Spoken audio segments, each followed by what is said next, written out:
The Tale of the Flopsy Bunnies by Beatrix Potter. It is said that the effect of eating too much lettuce is soporific. I have never felt sleepy after eating lettuces, but then I am not a rabbit. They certainly had a very soporific effect upon the Flopsy Bunnies. When Benjamin Bunny grew up, he married his cousin Flopsy. They had a large family and they were very improvident and cheerful.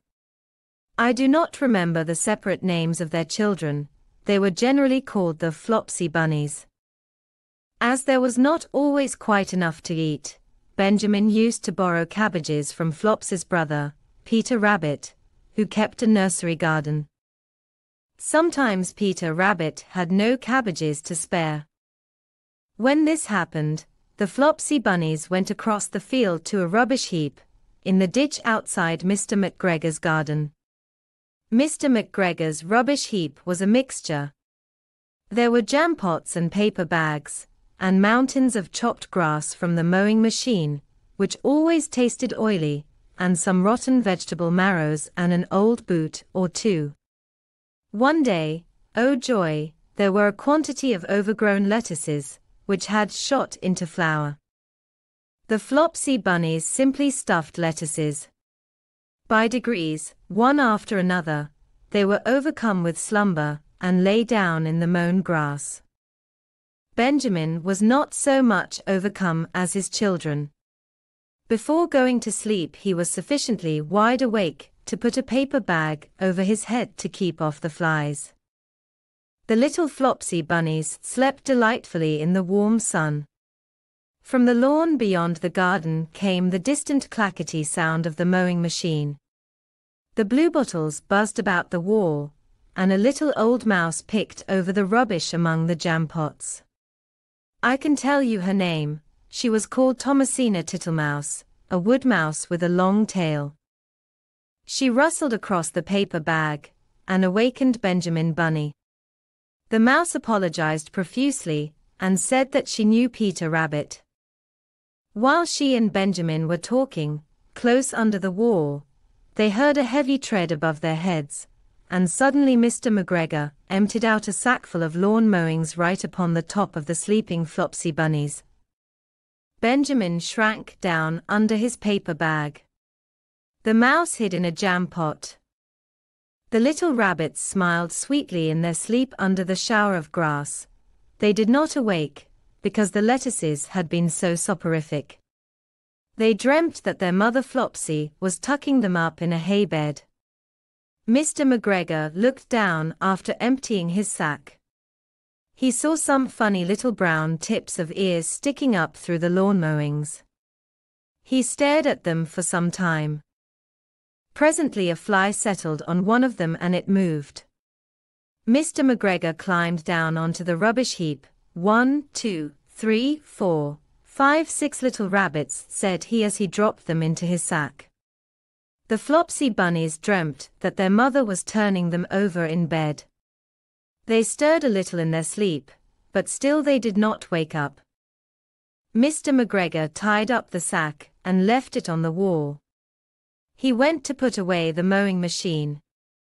While he was gone, Mrs. Flopsy Bunny, who had remained at home, came across the field. She looked suspiciously at the sack and wondered where everybody was.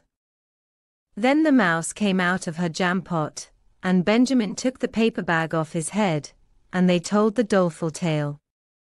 Benjamin and Flopsy were in despair. They could not undo the string. But Mrs. Tittlemouse was a resourceful person. She nibbled a hole in the bottom corner of the sack. The little rabbits were pulled out and pinched to wake them.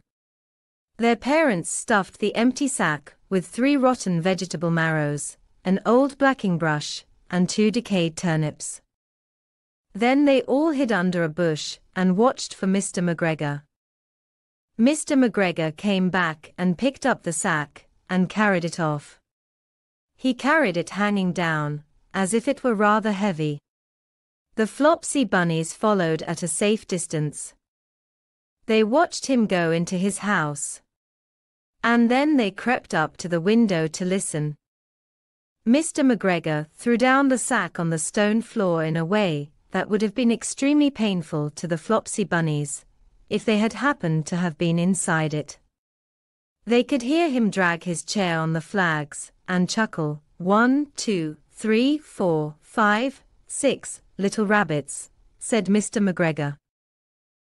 What's that? What have they been spoiling now? Inquired Mrs. McGregor. 1, 2, 3, 4, 5, 6 little fat rabbits, repeated Mr. McGregor, counting on his fingers. 1, 2, 3. Don't be silly. What do you mean, you silly old man? In the sack. 1, 2, 3, 4, 5, 6, replied Mr. McGregor. The youngest Flopsy Bunny got upon the windowsill. Mrs. McGregor took hold of the sack and felt it. She said she could feel 6, but they must be old rabbits, because they were so hard and all different shapes. They're not fit to eat, but the skins they'll do fine to line my old cloak. Line your old cloak, shouted Mr. McGregor. I shall sell them and buy myself baccy, rabbit tobacco. I shall skin them and cut off their heads. Mrs. McGregor untied the sack and put her hand inside. When she felt the vegetables, she became very, very angry. She said that Mr. McGregor had done it on purpose. And Mr. McGregor was very angry too. One of the rotten marrows came flying through the kitchen window and hit the youngest Flopsy Bunny. It was rather hurt. Then Benjamin and Flopsy thought it was time to go home. So Mr. McGregor did not get his tobacco, and Mrs. McGregor did not get her rabbit skins either. But next Christmas Thomasina Tittlemouse got a present of enough rabbit wool to make herself a cloak and a hood, and a handsome muff and a pair of warm mittens.